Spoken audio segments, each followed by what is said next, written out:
O'Reilly. You need parts? O'Reilly Auto Parts has parts. Need them fast? We've got fast. No matter what you need, we have thousands of professional parts people doing their part to make sure you have it. Product availability. Just one part that makes O'Reilly stand apart. The professional parts people. O'Reilly Auto Parts. You're listening to the Archaeology Podcast Network. Hello and welcome to the Archaeotech Podcast, episode 101. I'm your host, Chris Webster, with my co-host, Paul Zimmerman. Today, we talk about Digital Humanities with Sebastian Heath. Let's get to it. All right, welcome to the show. Paul, how's it going? Pretty good, Chris. How are you doing today? Not too bad. Kind of kicking off as I know these recordings are always a little bit delayed. I'm headed to the Society for California Archaeology meetings this week, which means it's already happened as you're listening to this. And I'm hoping to get a lot more content over there. So some good interviews planned. But in the meantime, I want to remind everybody, in case you are listening to this in somewhat real time, I am going to the Society for American Archaeology meetings. I'll be at the Wild Note booth in the exhibit hall. So stop by. Let's chat tech. Maybe we can record an interview and get that done. I want to mention that on the next few podcasts. But today we have a great interview. And Paul, why don't you go ahead and introduce the topic and our guest? All right. So today we have as guest is Sebastian Heath. He's from NYU's Institute for the Study of the Ancient World, which is, interestingly enough, to me at least, only a few blocks away from me.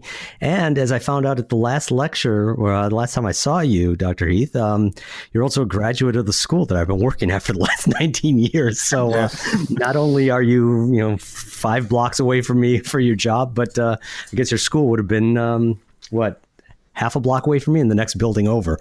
Anyhow, Dr. Heath is ISAW's go-to digital humanities professor. And we asked you to be on today because we really wanted to discuss your take on DH in archaeology. I'm looking forward to it. So let me just kick this off with a very simple question. How long have you been teaching at ISAW? I'm actually not aware. I came here in 2010 and sort of had a ramp up. I was at the American Numismatic Society. There was sort of some overlap in positions. So came here in 2010, was really got teaching underway in 2012, I believe. So coming up on a decade, which has gone by quickly. Great. You've been pretty active there. I try to be, yeah. Yeah. Have you always been the DH guy there? So I've always been a DH guy. I'll start out right at the beginning. As with many DH places, we focus on community. So I have a colleague, Tom Elliott, who works on epigraphy, and he's a profoundly competent digital humanist, our librarian. So without going through all names, ISAW is a place that builds community, and one of the areas around which we've tried to build community is digital humanities. So yeah, I came here doing digital things. I've kept doing digital things, but frequently in collaboration with my colleagues. Well, I find it exciting going to the ISAW lectures. I go to them frequently, and that's where I got to meet you initially, just because there's so much going on there, and there's all these public lectures going on. And like you said, there's a lot going on around digital humanities.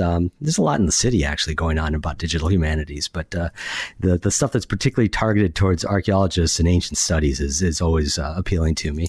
Talking about the lectures, which of course I just said I love going to. Do you find that kind of the lectures, the public lectures, outreach, does ISAW find that as a central part of your approach and ISAW's approach to DH, or is that kind of a sideline, a happy sideline maybe? No, I mean, we think of it as essential. It's why we do them, why we start them at 6:00 so that people can come. It's why we try to have them represent the whole range of the activities at the Society. It's why we host other organizations, the AIA, the Archaeological Institute of America, the New York chapter does lectures there. The American Research Council Center, Egypt, RC does lectures here. So we hope that ISAW can be an important part of, people meeting each other and talking about things. New York's a huge place. We play a small role in bringing people together. That's what we try and do. That's great. Well, from my perspective, it's been pretty successful. A few weeks ago, I was at one of your lectures entitled 3D for Archaeologists, and you ran through a whole laundry list of different technologies that you and your students were using. I was wondering if you could give our audience a brief synopsis of what you were discussing at that lecture. Yeah, it was. I think the title of the lecture was something like the practical archaeologist's approach to 3D and related technologies. Close enough to that. And I think the title slide that I put up, of course, didn't exactly match the title as listed, whatever. I have been for a while now trying to track 3D technologies that have become a tool that archaeologists might reasonably use with existing hardware out in the field. There remains just a tremendous amount of expertise as one pushes forward, but there is also just a sort of growing collection of approaches and tools that people should know about. And the people who should know about them are, one, the archaeologists out there in the field, and then also the general public as they're coming to understand how archaeological data is created. That is why I wanted to give the talk. It did overlap with a class called, pretty generically, something like 3D and virtual reality for the ancient world that I taught last semester. So I had a pretty good, what I hope was a good set of examples in line in the lecture. And I will ask you guys to interrupt me if I just start monologuing too much. I wanted to move through ways of creating 3D data and put those in parallel with how it is that there's this thing, the internet, to which people have been adding 3D data that they have created. So creating and acquiring content, either again is one doing it oneself, or one is doing a mashup of your own 3D models and things you've downloaded.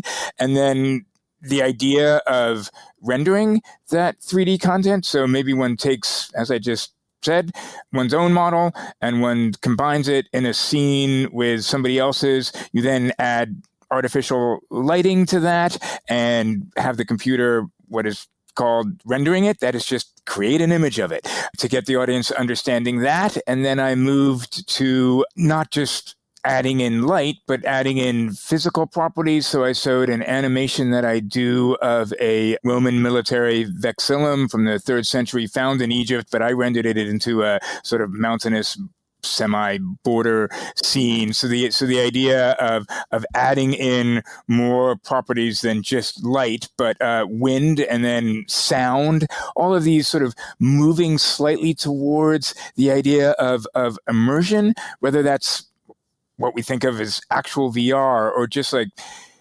allowing people to use their own minds to imagine what the scene might be more completely. So yeah, there's a lot going on the screen, but I am interested in putting people in position to look at a 3D rendering and start thinking about the underlying object, but then also the people who might have been using that object. And of course, those people come together in cultures and territorial states and empires. So the extent that we can have 3D modeling allowing people to think about the interesting things that people who study the ancient Mediterranean or archaeology as a whole can be thinking about, then I'm on the way. And if I'm teaching my students to do that, I'm having a good time. And then I then moved forward in the lecture to gamification. So instead of just watching my animations, being able to interact with the scene and take on some idea of a character moving through things.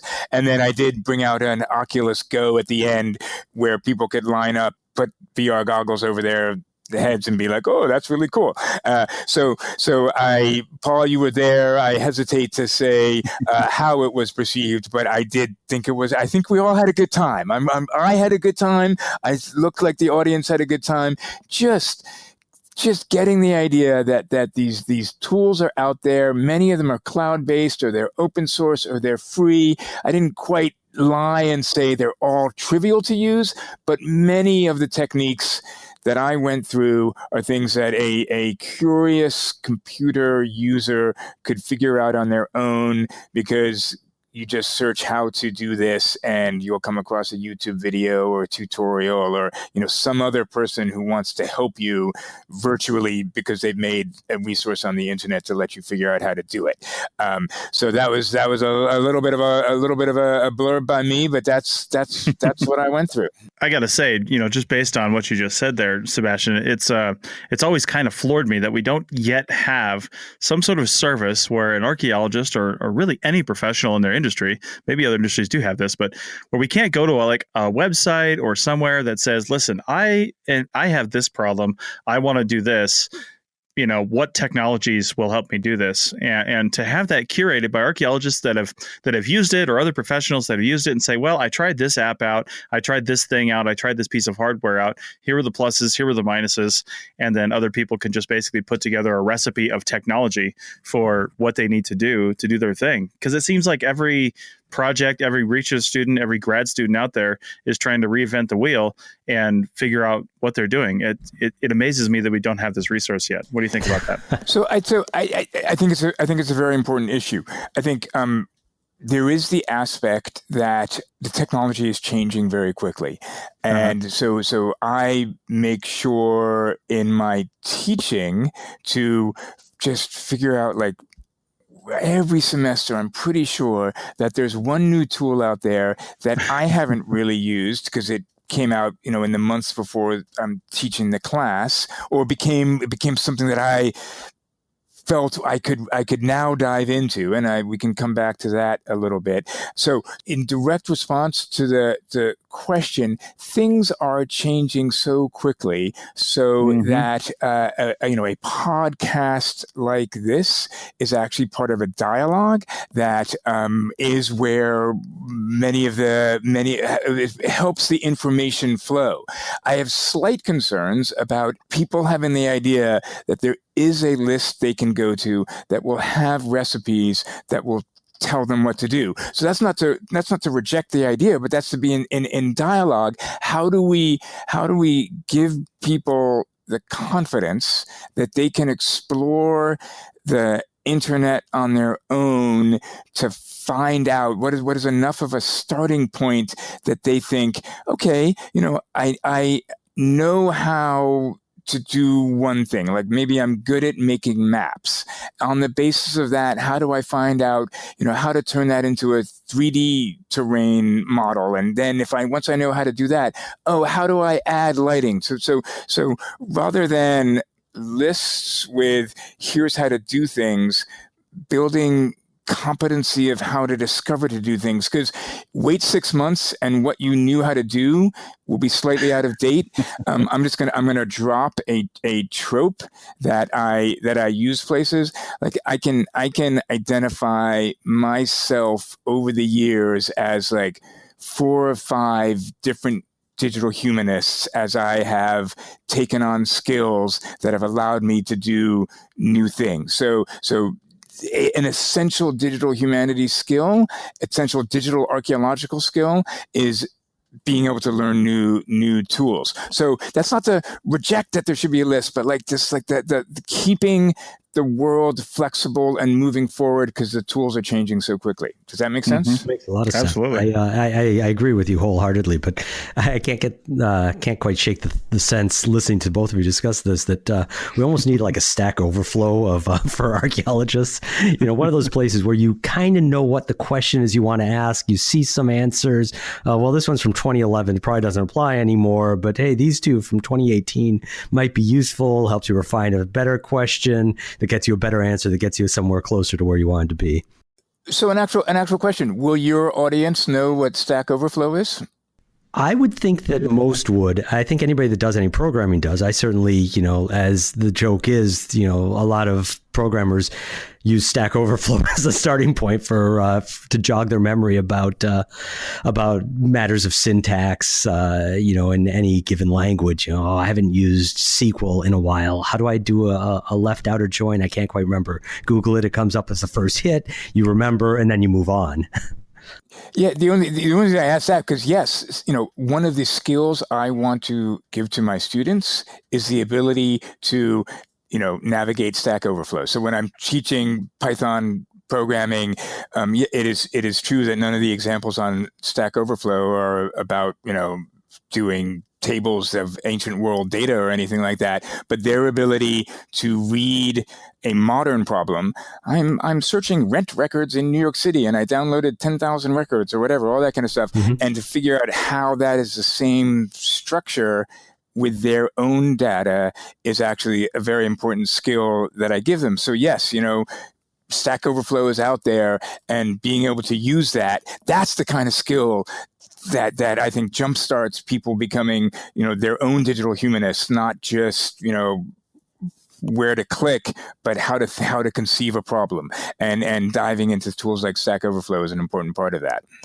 Well, another important part of it, and you kind of touched on this as you were explaining, giving the brief synopsis of that lecture, was the particular tool sets. And you did say, using a lot of web-based, free, open source software. But I really got a kick out of the number of tools that you use that I've seen at use here at school amongst elementary school kids. You went for an example of doing a reconstruction with SketchUp, and I've not only just seen a few kids use SketchUp, I've taught dozens of them to use SketchUp in order to attack archaeological problems. And so it's interesting to see that confluence between what's being done with grad students and also what's being done with elementary students, and how it kind of participates in the same sort of knowledge-based approach to attacking problems and to dealing with the tool set at hand to come up with novel solutions. So it was really gratifying to see that you were using some of the same tools like that. Yeah, and I think you mentioned that when we spoke right after the lecture, and of course was super happy to hear that. Yeah, the creating a virtual 3D space that communicates to other people might have been going on and invites them to think about further things that were going on in a virtual space. It can be crazy complicated, to make it to whatever 3D movie that is out now, whatever, that takes whole teams and hours. And as we know, millions and millions of dollars. But I'm looking for a word other than basic, but the effective communication in 3D can happen quickly by people learning tools like SketchUp. And yes, so I'm not surprised to hear that it's elementary school students. They may even have an advantage over graduate students because nobody has told them that it is hard or anything like that. So, your elementary students may have less fear about it and more willing just to jump in than my graduate students. So, of course, I love my graduate students, and they work very hard, and I'm really happy with the work that with the work they do here. So I don't have to need to be being a downer about graduate students or about any student, anybody willing to learn. They can figure out these tools. No, I agree. Why don't we take a brief break here? And when we come back, I've got some more questions to you about your approach to teaching and learning. I look forward to them. America. We are endowed by our Creator with certain unalienable rights: life, liberty, and the pursuit of happiness. By honoring your sacred vocation of business, you impact your family, your friends, and your community. At Grand Canyon University, our MBA degree program is 100% online, with emphases in business analytics and finance to help you reach your goals. Find your purpose at GCU. Private, Christian, affordable. Visit gcu.edu.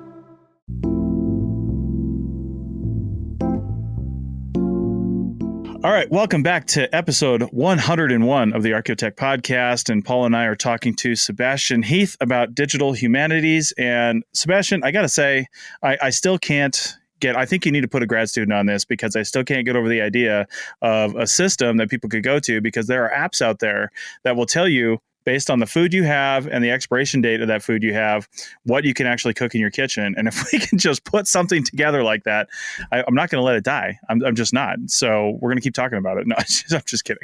No, I'm totally happy to keep talking about it, in part because what are the multiple ways that a person can understand their situation well enough to figure out what is the next step, whether that's just jumping right into a tool or figuring out who to go to. I mean, we spend a tremendous amount of time as a society teaching young people how to engage in research projects that involve reading text, producing text, reading other people's texts and synthesizing those. Like that is from day one. You know, I have 3 children. Of course, I was reading to them, all that kind of stuff. And they're reasonably computational competent, but we have a society, we've focused on, narrative and writing. And that's not bad. I'm not trying to replace that, but it means that we put people out on the internet with more complex data forms, and they're sometimes unsure what to do. So yeah, I agree with you. How do we get more people comfortable doing things with digital tools and digital data? Yeah.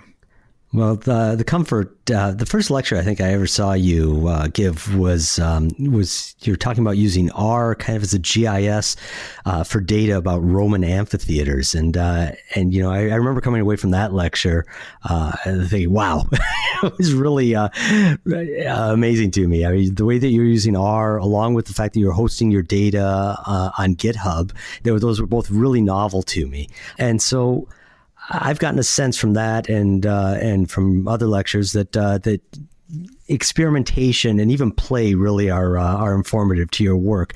Would you mind going into a little more detail as to how they do inform what you do?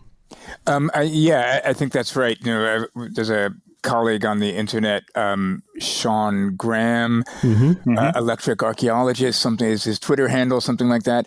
Paul, you both may know him. And he talks about failing gloriously as an important concept. The idea of play, I tell my students, nobody gets hurt when you see an error message. You come to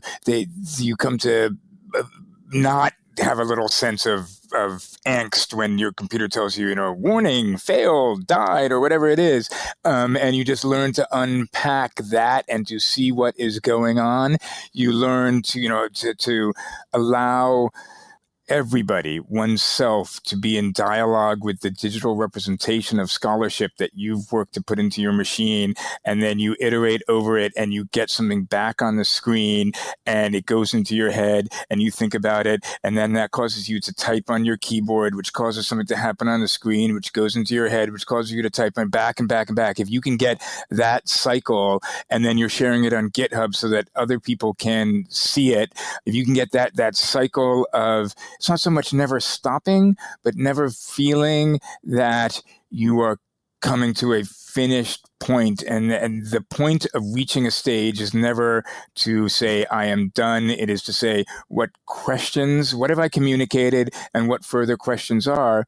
Because, digital data does not inherently have arbitrary stopping points. It encourages you to say, what else should be on that map? How can I get that other data? So there is no perfect stopping point at which you can put it on the screen in front of an audience and say, look, I have finished, and there you are all to just gaze upon it.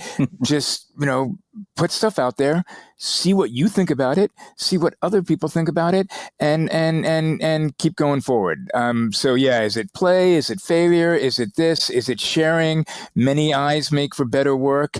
One of the things I like about being here at ISAW is that kind of attitude, general approach to things is encouraged. That leads me to wonder a little bit more in general about, maybe we're leading away from digital humanities for a second, but a little more about graduate students and this particular type of research, because there's always a common understanding when you undertake new research, especially for a PhD dissertation or something like that, that you're doing original research, right? You're having original concepts, original ideas. So there's a lot of ownership that happens with that. And how are people such as yourself teaching these people coming in that while you want to come up with original things and really, figure this out, you need to play well with others and let others see this and experiment with it and not take offense when somebody does something different to your experiments or your projects or your data.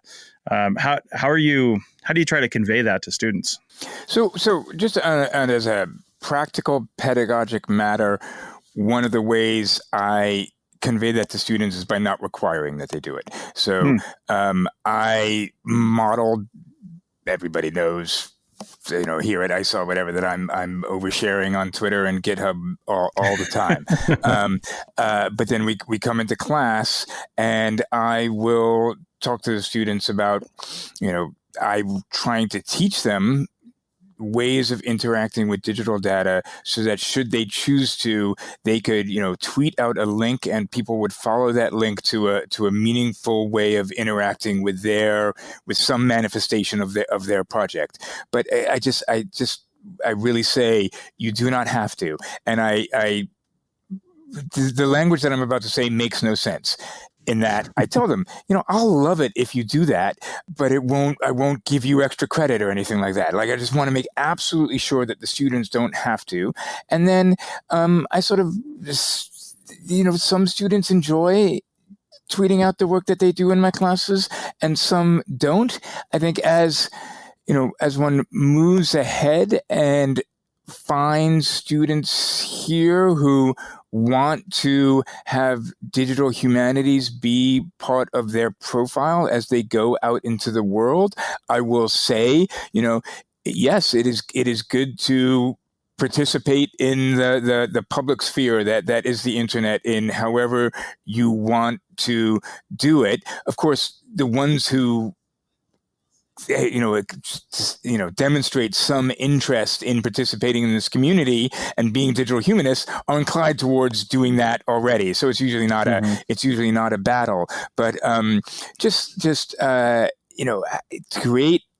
I model a culture of sharing. I certainly model it in the classroom. We're all sharing each other's digital work in the classroom, so they become comfortable in that mini community.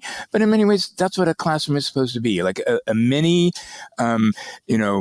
safe part of the real world, analog for the real world, in which students can learn how to do things, and then they choose of the selection of courses that they've taken with me or elsewhere, what are they going to take forward into their own lives as they become their own independent professionals. So I don't think I can require that people share stuff just because the laws about educational privacy, but I have found that it is that the best way to get people comfortable with what they might want to share of their own work is to let them decide what they want to share of their own work. And most students, I take it, are happy to share? And many, absolutely many of them are. They'll just, really happy that, like last year, some students used, last semester, students used Play Canvas. Paul, that was one of the tools that I showed in the lecture, to create a virtual museum that recreated the space around the Bamiyan Buddhas in Afghanistan that were destroyed by the Taliban. They did a really nice job, preliminary work, but they did a nice job.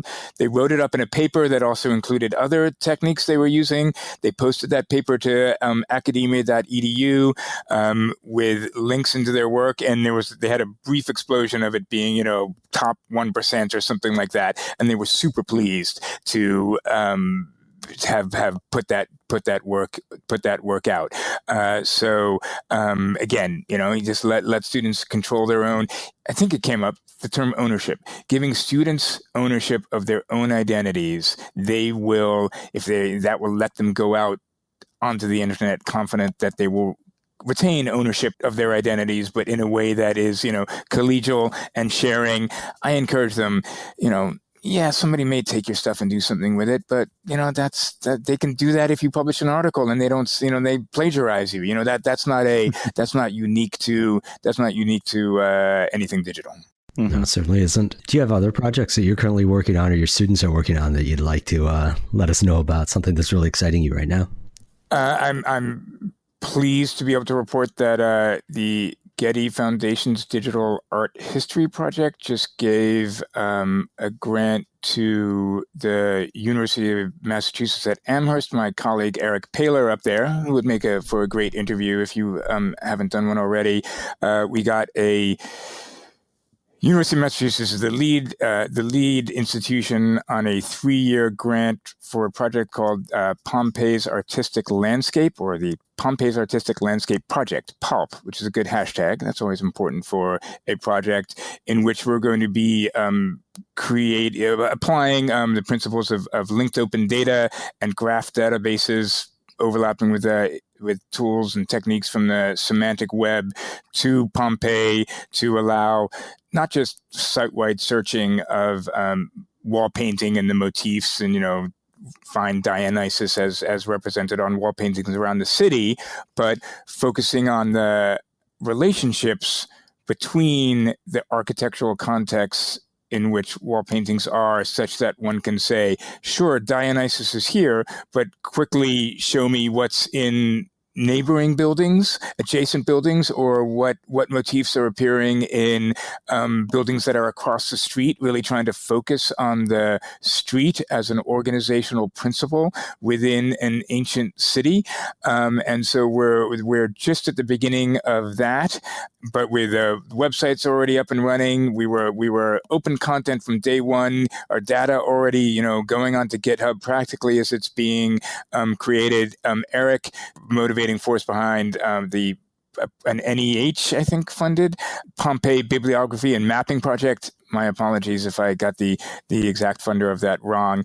And we're taking much of the data that was collected for that, which exists as ArcGIS shapefiles and bibliographic records, and sort of chunking that, making that into smaller, flexible chunks that can be associated with art historical descriptions of wall paintings to allow all the things that I just said. So we heard in December. It was announced on February 14th. We are underway, and to overlap with the topic of the conversation earlier, I am tweeting out links into that database that let people explore where we may be going. It's not give us some time to really make it a rich environment, but from day one, put it out there, see how the world reacts to it. We may have to constantly say, yes, that's coming, but eventually the things that are coming will come, and people will know about it already and be using that resource to, explore the complex urban landscape of Pompeii. That's fascinating. It makes me wonder another question here. What do you do about the things? How do you assess as you're going along what's successful and what's not? And how do you decide to abandon certain lines of inquiry, certain tool sets, certain experiments as being unfruitful? That's an excellent question. I think I would almost shift it around and say, how do I work to avoid that? Not that as I answer, slight rephrasing, I'm sure I may come up with a situation that directly answers your question, but I am very interested in maintaining the separation between data and tools, and I have a real interest in how to structure information so that it can be used in a number of ways, and flexibly, and that people can use it for purposes that I might not have thought of. So I'll focus on the data first, and I'll be a little bit of a zealot about trying to get that right. And then I'll try different tools to see what they can do with that data. So, if I find that a tool does not work, I will abandon it quickly, but with low consequences, because, there's something else out there that will let me work on things. So can I turn that into specifics? Nothing's coming up right on the top of my head, but it's more the strategy. I have found that the strategy for success is to focus on data up front, and then good strategy, and then the sort of deeper, more granular tactical level is to try it with different tools. Somebody says, I've got this great 3D program. Okay, what can it do with my models? I've got this great tool for doing network analysis. All right, let's try it on a network and see whether it's a toy or not. But nothing rides on the answer to that, because there are sets of tools that can do things. So to the parts of the internet that change, try them and have your data be, not that it's not changing, but that you're creating sort of, you're thinking of it as an archival resource to which, yes, every 6 months you will try something new on it, and then you just keep doing that. So again, I don't know if that's quite an answer to your question, but the separation of data and tool, that's a pretty fundamental computational approach. But I really enjoy thinking about representation, and I find that makes iteration, functionality, programmatic approaches easier. No, that makes sense. You'll find fans amongst us about separating data from the tool set. We talk about, born digital data quite a bit with regards to field data collection. Right. I constantly talk about making our data sets human readable. So if we lose a particular program, we can still re-engineer something in the future. So it's all sort of a similar kind, separating one's data set from the actual tools that are being used to analyze or manipulate those data. Yeah, exactly. Yeah. So as a computational archaeology, digital archaeology, that's pretty basic, and the trick is actually, as a discipline, practicing that and having not just you use your data, but again, a reason to let other people use your data is to find out what is wrong with it, because they will do something with it and say, this link isn't working or something like that, and then you fix it and you push it back up to GitHub, and the world's a better place. Like, the constant desire to make the world a better place is what motivates much of us. It's a slightly strange tool to think about digital archaeology for doing that, but I like to think that by sharing well-structured archaeological data, I'm just slightly making the world a little bit of a better place. I'd like to believe you are too. Thanks. Well, on that note, let's wrap up this interview, Sebastian. Where can people follow you on Twitter and GitHub? I'm SEBHTH, so sort of Seb Heath on Twitter. GitHub is SFSHEATH. But if you Google Sebastian Heath GitHub, maybe throw in Roman or something like that, people should be able to find that. I've dumped my Facebook account. I haven't quite deleted it because I wanted to hold that territory, but I haven't logged in since maybe over a year now. So Twitter and GitHub are places to follow things, and I do try to regularly tweet out like links to my work or observations, or retweet people who are doing interesting things. Every interaction is both about oneself, but also about helping other people, enabling other people. So yeah, Twitter is a good place for me and other people, to see what's going on in digital archaeology. There are a lot of us out there trying to share things. All right. Fantastic. Well, again, thanks for coming on the show, and be sure to tell your students and of course yourself and any of your colleagues, if you guys got anything cool you want to talk about in technology and archaeology and where they intersect, then you know where you can talk about it. Yeah, it's been a whole ton of fun. Thank you so much for the invitation, and I'll spread the word. Thanks a lot. All right. Thank you. Take care. And we'll be back in just a second with the App of the Day segment to round out the show. O'Reilly.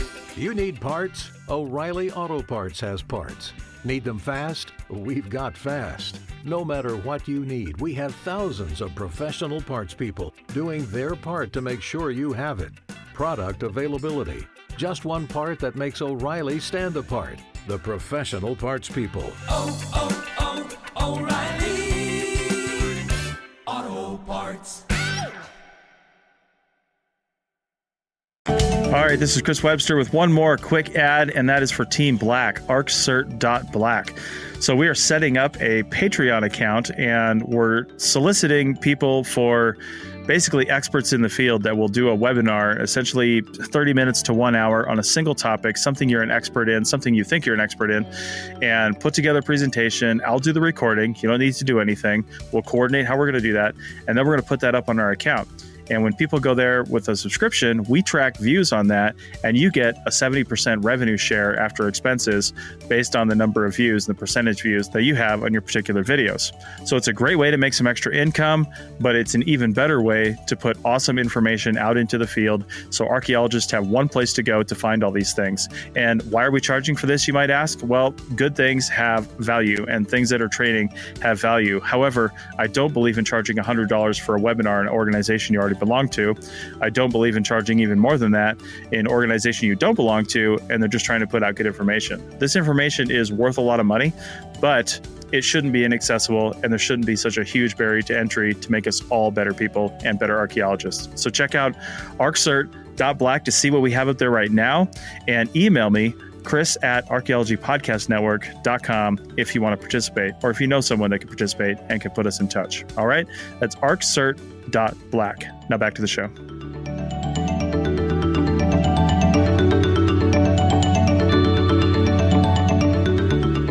All right, welcome back to the Archaeotech Podcast, episode 101, and this is the App of the Day segment. And I'd like to follow up with an application, I guess, that could help you in your digital humanities work, especially if screen real estate were an issue.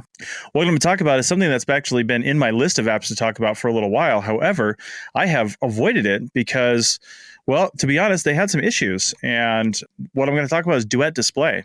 And I love anything that makes something do something else, right? So you can buy something and not have buyer's remorse, and know that even if maybe you're not using it for the right purpose or the purpose it was intended for, you can use it for something else and still keep using it. So one of those things is like an iPad or even an iPhone, or for that matter, something else that this can display to. But Duet Display is for extending your desktop display. And I love it as a tool for, say, going to a coffee shop, or you're on the road, you're an archaeologist that's traveling, you don't want to have a huge display, but you need the extra real estate.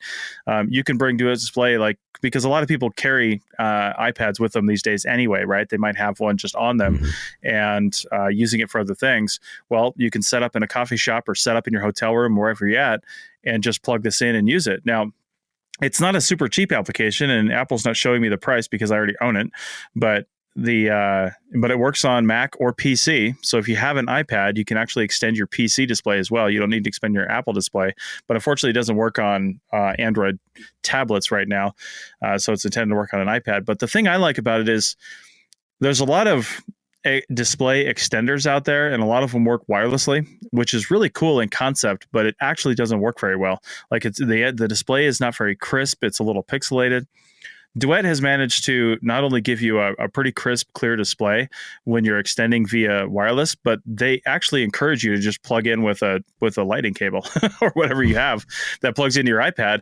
And then you have like a really cool, really clear, pixel perfect display sitting right next to your tablet. You can go into your display preferences, you can move it around so you're dragging windows properly. And the other really neat thing is, for anybody that's seen one of the new MacBook Pros, I've got a 2017 MacBook Pro sitting in front of me, and it's got that little touch bar that's right in front of the keyboard. Well, you can turn on the touch bar for Duet Display. So even if you don't have a computer with the actual touch bar, you turn it on, and now that touch bar with all the functionality that you normally have on it is right there on your Duet Display, which is a pretty awesome little concept. I actually didn't even notice that until I did it accidentally with one of my older computers the other day when I was just had to bring it up for some reason, and I was actually kind of seeing if Duet still worked on it because I needed to do some stuff. So anyway, that's pretty sweet. I love Duet. It's a great program. Again, it's not free. It's not super cheap, but I think it's a hell of a lot cheaper than buying an external display and carrying it around with you. Use the thing that you've already got and try that. You can actually extend an iPhone as well onto an iPhone, which is a little weird. I'm not sure why you would do that, but you can do that and go from there. So really high quality, really great, and makes a touch screen out of your Mac because they're not touchscreen yet, and just that touch bar is really cool functionality to have right over there on that. So, Paul, do you use any display extenders or anything like that are related to tablets? No, I at work I use an external monitor, and I connect up my computer to that. I do all my main work on one screen, and then I have my text windows and to-do lists and such on my smaller screen to the side. But no, I don't do it between any mobile devices, certainly. I mean, we do something similar in that we project via either Apple TVs or an AirPlay receiver that you can run as software on a Mac if we want to display things from iPads up on projectors in classrooms. But that's something different. That's not something I personally do because I'm very rarely projecting something from an iPad onto a screen in class. Mm-hmm. But no, it's also, getting used to two screens is one of those crazy things that once people start using them with their computers, it gets very hard to shift away from using it. You feel very constrained when you're only using one screen. So I can certainly see the appeal of wanting multiple screens, of wanting the touch screen, of all the above, back and forth between the two different devices. I'll tell you one thing I've been trying to do with mine, which is why this came back into focus for me. Because to be honest, I haven't been using mine that much because I'm mostly working at my office and I have a 27-inch iMac hooked to a 27-inch Thunderbolt display. So plenty of real estate there. Mm-hmm. But when I go home, I'm still working on my computer and sometimes I want that. But really the functionality I'm looking for is air travel. And I've got some more air travel coming up here shortly. And when I'm flying on a plane, I like to do something, I like to stay productive when I'm on a plane because it's almost like an isolated environment where I have no text, phone calls, or emails coming in, and I could just get some solid work done. It's a very unique situation. But the problem is I don't fly first class because, I'm an archaeologist.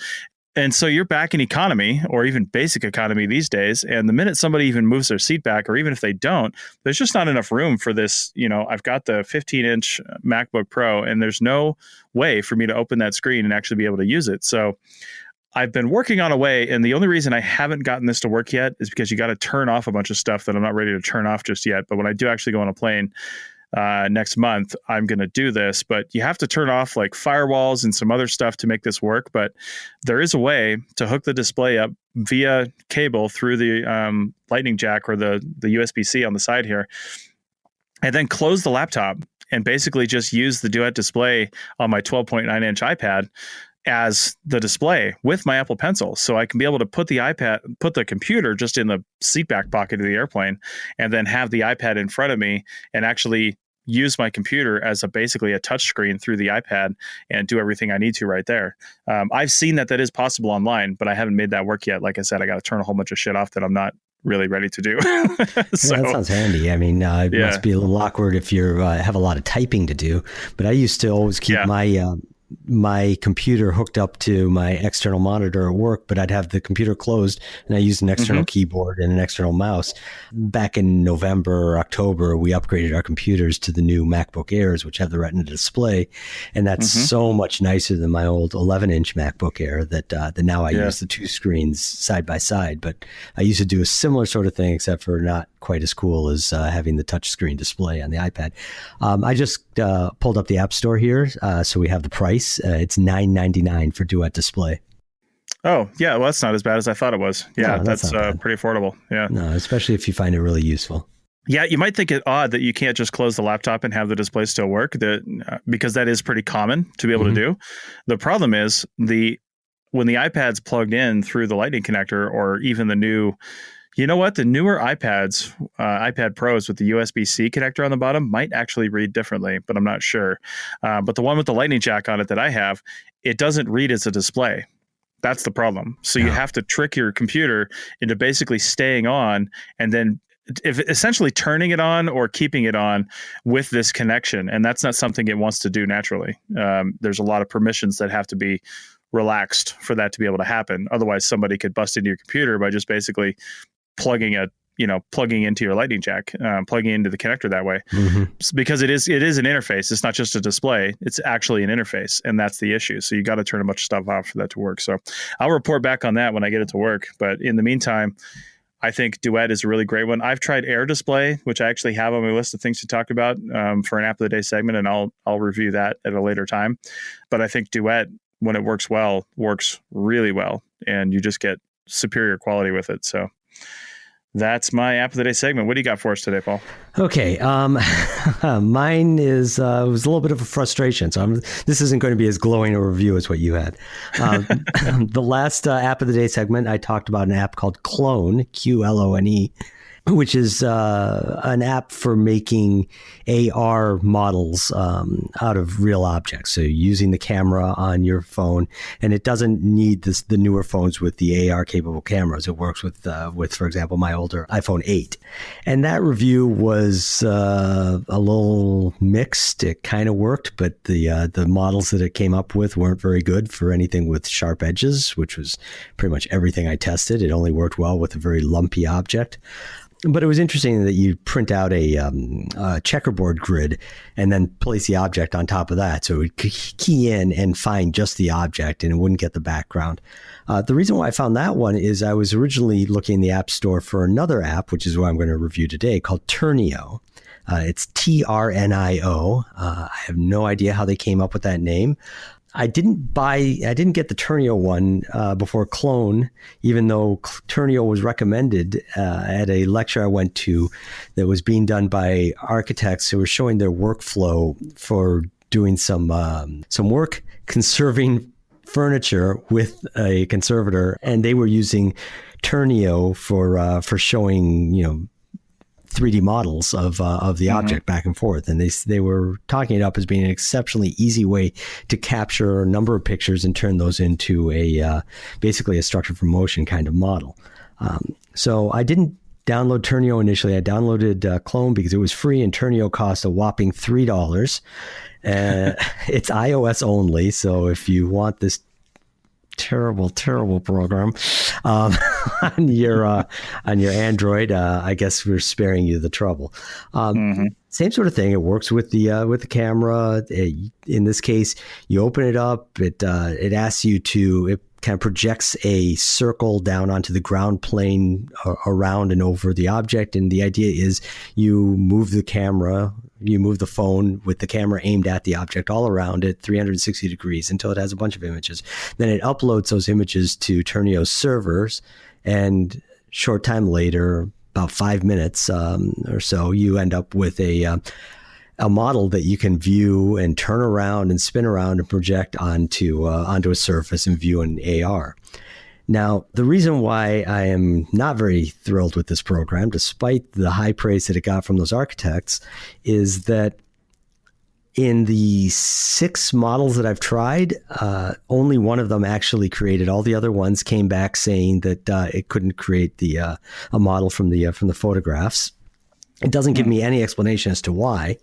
The one model that it did make, when I go to view it in AR, instead of lying flat on the surface I'm trying to view it on, it has it stuck up at some weird 45-degree angle from that surface. So it makes it very jarring, doesn't look very good.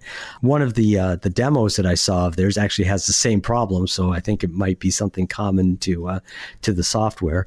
But then what I really rankled me was that I decided I must be using this wrong, because it's not unusual for me to pick up some software and just mash buttons and see what works and what doesn't, and then if it doesn't work how I expected it to, then I go back and read the manual. So Sebastian was talking about a wariness of having instructions, cookbook style instructions online for how to do X, Y, or Z task, because he said that in half a year they're going to be out of date. So anyhow, I went to Turnio's website to go find out how to use this program, and their blog posts, nothing's been updated in a couple of years. They have a nice video for how to use it, and the interface doesn't match at all. I mean, not even remotely to the interface that I've got.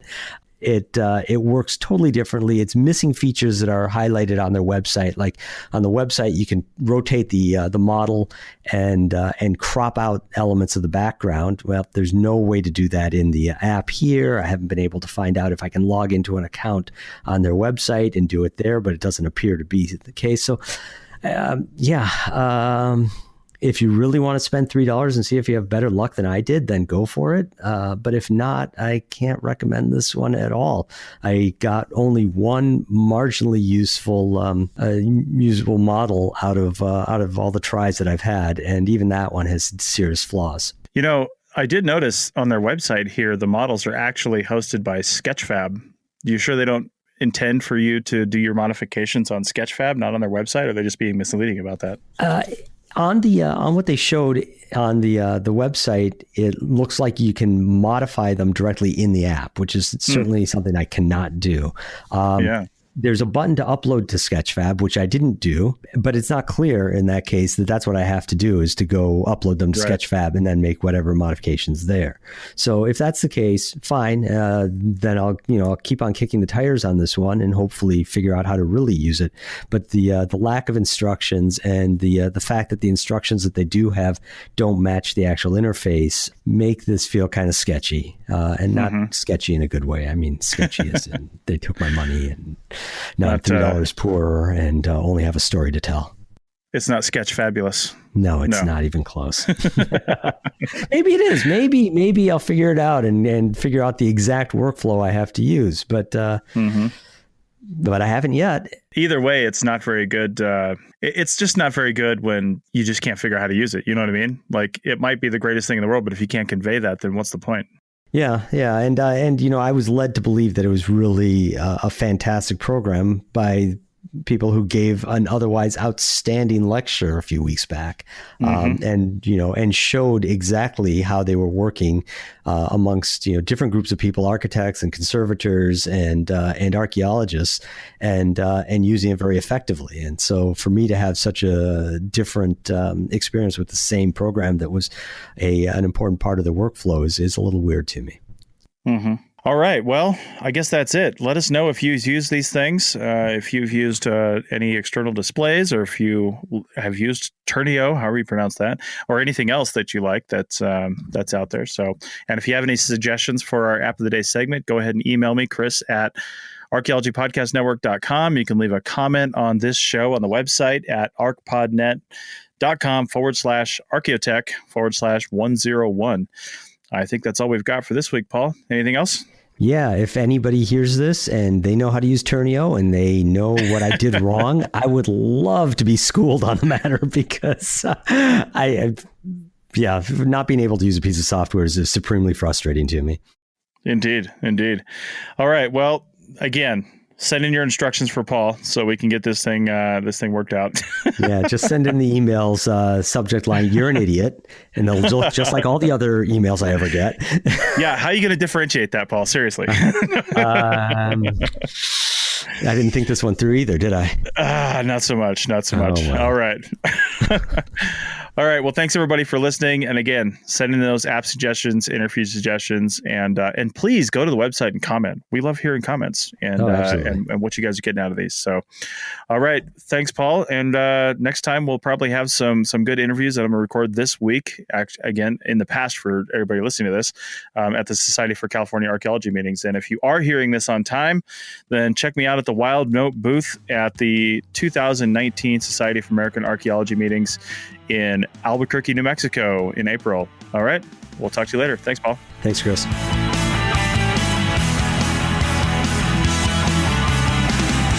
Thanks for listening to the Archaeotech podcast. Links to items mentioned on the show are in the show notes at www.arcpodnet.com/archaeotech. Contact us at chris@archaeologypodcastnetwork.com and paul@lugal.com. Support the show by becoming a member at arcpodnet.com/members.